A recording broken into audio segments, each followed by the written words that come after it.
Hi everyone, a very warm welcome to Skillshare. Our topic for today is advisory on auto population of details in form GSTR 3B from form GSTR 1 and 2B. तो आज हम सीखने वाले हैं कि GSTN ने एक advisory जारी करी है जिसमें वो बोलता है कि कैसे ऑटो पॉपुलेट होगा डाटा जीएसटीआर 3B में जीएसटीआर 1 और 2B से। तो यही है कि गवर्नमेंट चाहती है कि कॉम्प्लिकेसी थोड़ा कम हो, लेकिन अब ये जो सिचुएशन है ये कॉम्प्लिकेसी बढ़ाएगा या कम करेगा, हम लोग डिस्कस करेंगे। तो बेसिकली ऑटो पॉपुलेट हो रहा है, अगर आप भी फाइलिंग कर रहे होगे तो आपको पता चल रहा होगा कि डेटा जो है वो जीएसटीआर 3B में ऑटो पॉपुलेट हो रहा है। So let's start.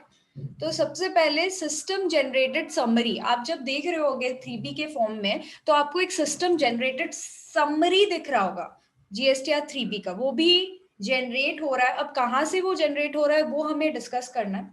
तो लाइबिलिटी इन टेबल 3.1 एंड 3.2, 3.1 और 3.2 बेसिकली आउटवर्ड सप्लाई का है जीएसटीआर 3B में।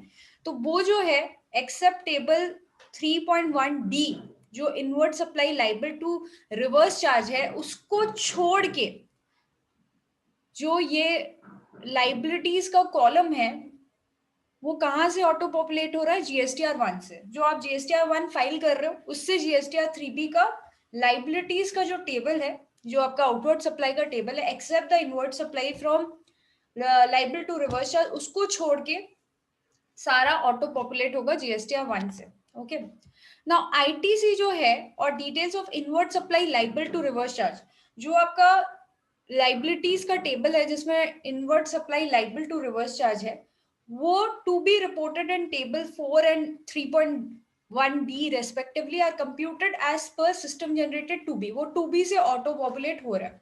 तो ये जो 3B है वो आपके जीएसटीआर 1 और 2B का जो ऑटो पॉपुलेशन है वहां से हो रहा है। ठीक है, जीएसटीआर 1 से आपका सेल्स का फिगर आ जा रहा है, जीएसटीआर 2B से आपका आईटीसी का फिगर आ जा रहा है। Now a detailed table wise computation of the values auto populated in GSTR 3B is made available in PDF format on the GSTR 3B dashboard। जब आप डैशबोर्ड खोलोगे ना तब आपको ये दिखेगा सिस्टम जनरेटेड GSTR 3B, वो भी आपके रेडी रेफरेंस के लिए है ये चीज। ये भी ऑटो पॉपुलेट हो रहा है जीएसटीआर 1 और 2B से। तो यही डेटा आपको पीडीएफ फॉर्मेट में मिल रहा है। तो PDF is generated and values are auto populated on the basis of two different sources. बता दिया कि जीएसटीआर 1 और 2B। तो 2B कैसे आता है? 2B जो है वो तो आपको पता ही है, अगर आपने मेरा वीडियो देखा होगा, कि वो स्पेसिफिक डेट में जनरेट होता है। ठीक है, on the basis of GSTR 1, 5 and 6 filed by the counter party tax payer. जो सामने वाला फाइल कर रहा है जीएसटीआर 1, 5, 6, उसके बेसिस पे 2B आता है।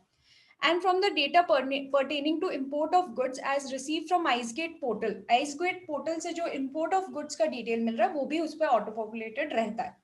Now consequently system will prepare PDF partially and populate the respective tables of GSTR 3B partially on the filing of form GSTR 1 or system generation of 3B whichever is earlier। जैसे ही GSTR 1 आप file करते हो या 2B जब generate होता है, उस उन दोनों में से whichever is earlier आपका 3B किससे होगा? पीडीएफ जो है वो जनरेट हो जाएगा on the basis of the respective tables. Now subsequently the PDF will be regenerated and remaining table will be auto populated in 3B after the other form is filled।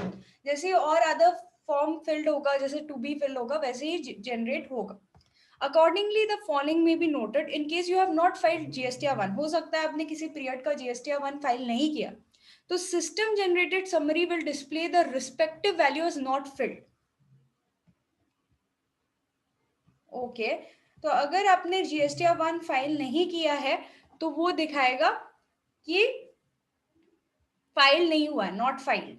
Similarly, if form 2B is not generated, system generated will display not generated। अगर आपका 2B किसी कारण generate नहीं हुआ है तो वो simply not generated वहां पर शो करेगा। ठीक है, जो सिस्टम जनरेटेड समरी मैं आपको दिखाऊंगी कहाँ दिखता है वो एग्जैक्टली। तो values are auto populated in 3B for the assistance of tax payer. Tax payer के असिस्टेंस के लिए ये लोगों ने अब क्या किया, 3B को ऑटो पॉपुलेट कर रहा है। पहले तो उन्होंने पीडीएफ दे दिया था कि भैया तुम पीडीएफ से असिस्टेंस ले लो। अब क्या कर रहे हैं कि 3B को भी ऑटो पॉपुलेट कर रहे हैं। However, the taxpayer have to ensure the correctness of the values being reported and filed in 3B in all respect. मतलब आप देखो 3B पे जो ऑटो पॉपुलेशन हो रहा है उसमें ब्लाइंडली भरोसा नहीं करना, थोड़ी अपनी बुद्धि भी लगानी है, देखनी है वैल्यू सही है या नहीं है. Consequently, the auto-populated values can be edited. आप उसको edit कर सकते हो अगर required है.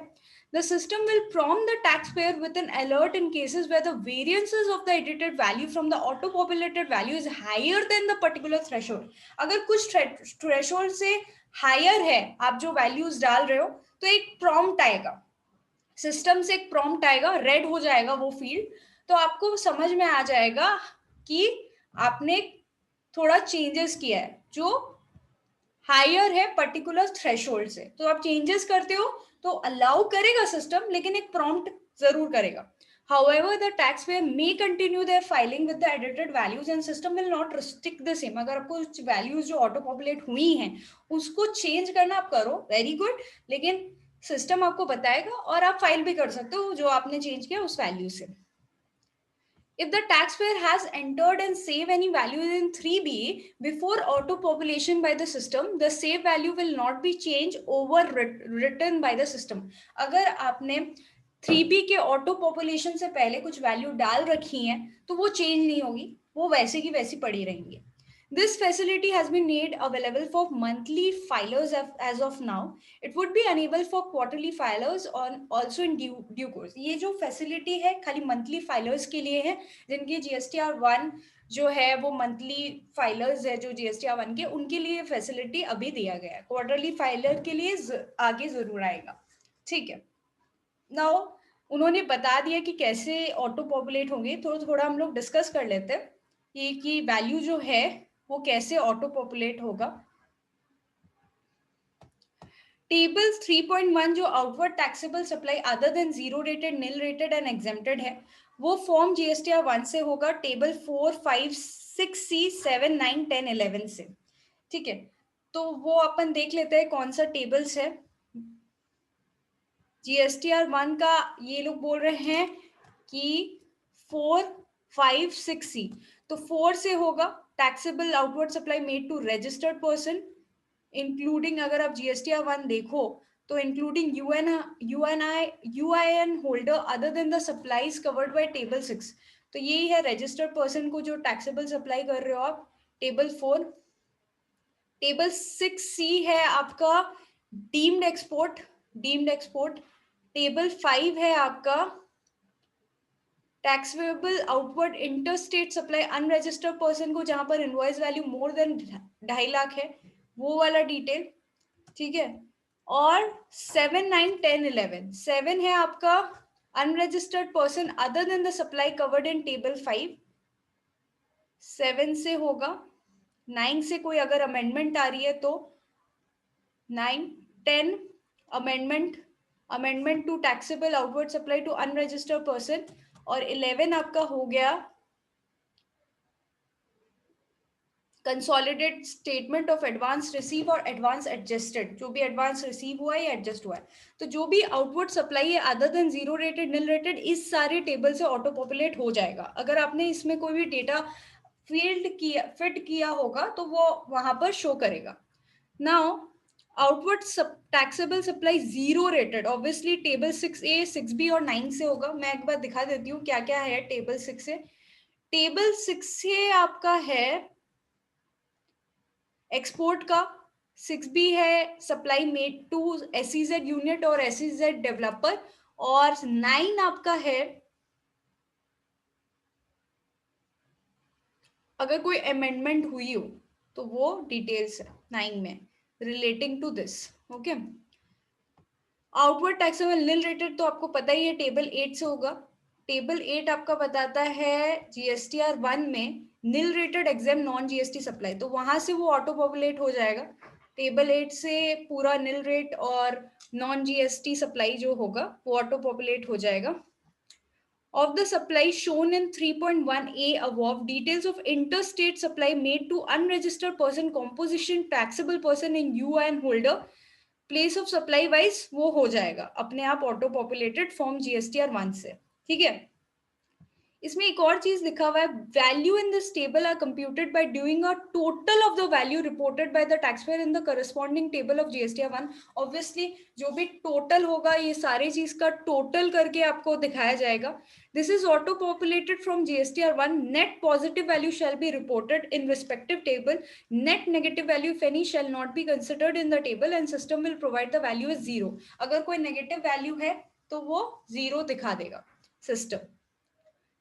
ठीक है, अपन जो है प्लेस ऑफ सप्लाई वाइज डालते हैं ना, detail inter state supply made to unregistered person का, कॉम्पोजिशन टैक्सेबल पर्सन और यूएन होल्डर। तो उस बेसिस पे ये जो टेबल है अनरजिस्टर्ड पर्सन वाले, कॉम्पोजिशन टैक्सेबल पर्सन वाले, जो टेबल 3.2 है अपना जीएसटीआर 3B का, वो वहां से ऑटो पॉपुलेट हो जाएगा।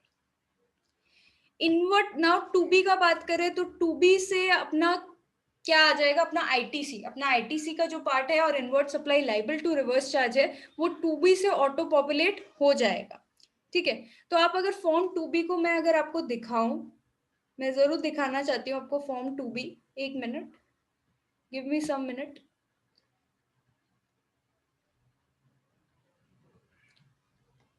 ओके, तो this is form 2B। Okay, so let's see क्या बता रहा है एडवाइजरी में।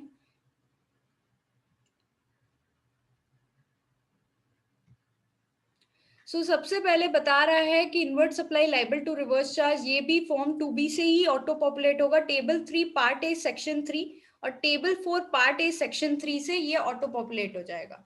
तो अगर हम देखें टेबल 3 पार्ट ए क्या है, सेक्शन 3 बेसिकली आपका बताता है inward supply liable for reverse charge, तो वो वहां से ऑटो पॉपुलेट हो जाएगा। और टेबल 4 बताता है आपका 2B का,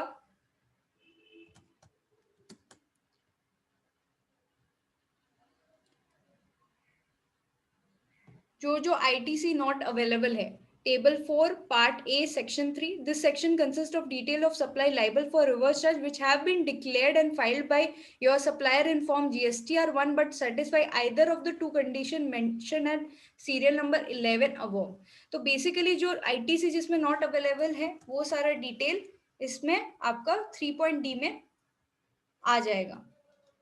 ठीक है, अब बेसिकली 4A जो है अपना 1 3 4 5 जो जीएसटीआर 3B का फॉर्म ए 4 टेबल 4 है, वो भी 2B से ही ऑटो पॉपुलेट होगा। टेबल 3 पार्ट ए सेक्शन 1 2 3 4, तो इससे ऑटो पॉपुलेट हो जाएगा detail. This is auto-populated from form 2B. Positive ITC value shall be reported in the respective table. Negative value shall be considered as ITC reversal and would be reported in 4B2. अगर मैं थोड़ा आपको 3B में लेके जाऊं, तो 3B में जो आपका टेबल 4 होता है वो ITC को रिलेट करता है। तो आईटीसी का क्या क्या है, एक तो import of goods, import of service में आईटीसी अगर आपने कभी ध्यान दिया हो, inward supply liable to reverse charge, inward supply from ISD, all other ITC. और 4B में आपका आता है आईटीसी रिवर्सल, जो भी रूल 42 43 या अदर्स के है। और 4C में जो नेट आईटीसी आपका अवेलेबल है वो यहाँ रिफ्लेक्ट करता है। 4D में इनएलिजिबल आईटीसी रिफ्लेक्ट करता है। तो बेसिकली 4A का जो 1 3 4 5 है, ये 1 हो गया, 3 हो गया, 4 हो गया, 5 हो गया, वो बेसिकली 2B से आपका ऑटो पॉपुलेट हो जाएगा। 2B का टेबल 3 पार्ट ए सेक्शन 1 2 3 5 से, ठीक है, 3 4 से ऑटो पॉपुलेट हो जाएगा। ओके, और 4B जो आईटीसी रिवर्सल का पार्ट है, वो भी फॉर्म 2B से table 3 part B section 1, table 4 part B section 1 से ऑटो पॉपुलेट हो जाएगा। This is auto populated from 2B. This cover the following: positive value of all credit notes on which ITC available. If this is negative, then credit may be reclaimed subject to reversal of a same on an earlier instances. Positive value of all credit note on which ITC is not available. In case there are negative value in the ITC available, then such negative value shall be reversed and considered in this table. कोई भी negative values होके तो वो reversal में reflect करेंगे। ठीक है, अगर नेगेटिव होगा तो इसमें आएगा, अराइज होगा। If any invoice and credit note have been issued in the same month, then both have to be reported separately. ठीक है, In case net ITC available in table 4C is in negative, then such negative value shall be considered as liability. Okay अगर कोई negative है तो negative value liability मानी जाएगी। 4C का जो अगर 4C क्या बताता है, अगर आप 3B का देखोगे तो 4C बताता है नेट आईटीसी अवेलेबल, अगर ये नेगेटिव वैल्यू है तो ये ऑब्वियसली मेरा लाइबिलिटी ही माना जाएगा। Okay Table 5 and 6.2 of Form 3B is not part of the PDF and will not be auto-populated. Simply आपको 3B में अगर आप जाओगे तो 5 जो है टेबल 5 और क्या बोल रहा है ये 6.2 टेबल 5 जो है value of exempt nil rated and non GST inward supply जो है वो तो ऑटो पॉपुलेट नहीं होगा टेबल 5 और टेबल 6.2 भी ऑटो पॉपुलेट नहीं होगा टीडीएस टीसीएस। ठीक है वो आपको खुद से डालना होगा, it is not auto populated. तो अगर मैं सिंपल शब्दों में बताऊं, अगर आपको मैं अच्छे से समझाऊं तो इसमें यही है कि आपका आउटवर्ड सप्लाई जितना भी है वो जीएसटीआर 1 से ऑटो पॉपुलेट हो रहा है। Inward supply plus inward supply liable to reverse charge जो भी आईटीसी है आपका जीएसटीआर 2B से ऑटो पॉपुलेट हो रहा है। और उस बेसिस पे अगर आप चेंजेस करते हो कुछ सिस्टम में तो वो आपको एक रेड हाईलाइट करके बताता है कि अलर्ट करता है कि आपने कुछ वेरिएंस ज्यादा किया है। तो लेकिन आपको वो फाइल करने देता है। It is an editable data, ऐसा नहीं है कि नॉन एडिटेबल है, आप एडिट कर सकते हो अगर ऑटो पॉपुलेटेड फिगर है तो you can edit. But obviously अगर आप कुछ ज्यादा एडिट कर रहे हो जो थ्रेशोल्ड से ज्यादा तो एक अलर्ट आपको दे देगा। नाउ यही है कि आपका ये सारा चीज अवेलेबल करा रहा है जीएसटीएन पोर्टल। तो अगर हम पोर्टल में जाके देखें, मैं एक बार आपको पोर्टल में जाके थोड़ा दिखाना चाहती हूँ कि क्या हो रहा है।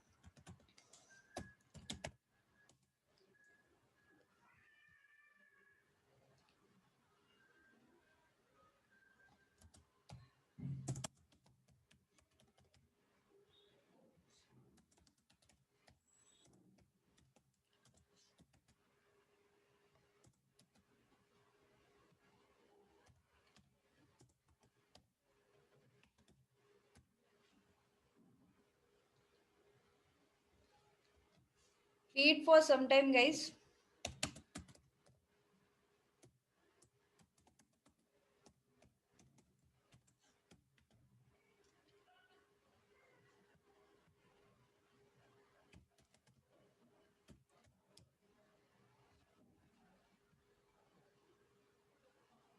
ओके तो यहाँ पर अगर आप रिटर्न डैशबोर्ड में जाते हो, रिटर्न डैशबोर्ड में जाके अगर मैं फाइनेंशियल ईयर सिलेक्ट करके नवंबर का रिटर्न फाइलिंग में जाती हूँ तो आप अगर 3B में जाओगे, प्रिपेयर ऑनलाइन करोगे,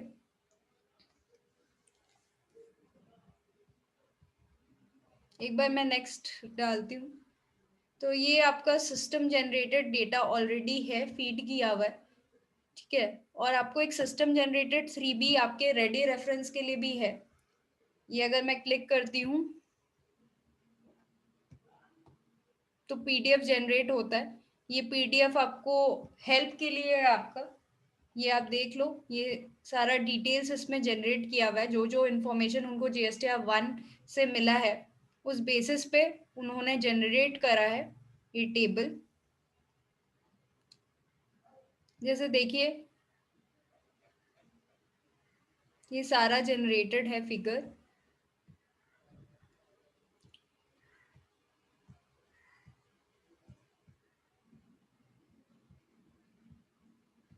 प्लस आपका अब ये सारा ऑटो पॉपुलेटेड है डेटा।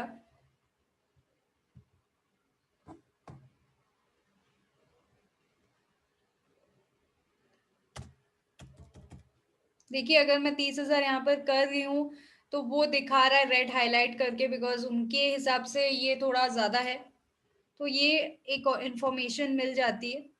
ठीक है ये सारे ऑटो पॉपुलेटेड फिगर्स हम लोग की आसानी के लिए है जीएसटीआर 1 और 2B से ऑटो पॉपुलेट करके। So thank you so much guys, hope आपको समझ में आया होगा ये वीडियो। ये जो है ये जीएसटीएन की एडवाइजरी थी कि कैसे डेटा उन्होंने ऑटो पॉपुलेट कर रखी है। Thank you so much guys, and please do subscribe my channel.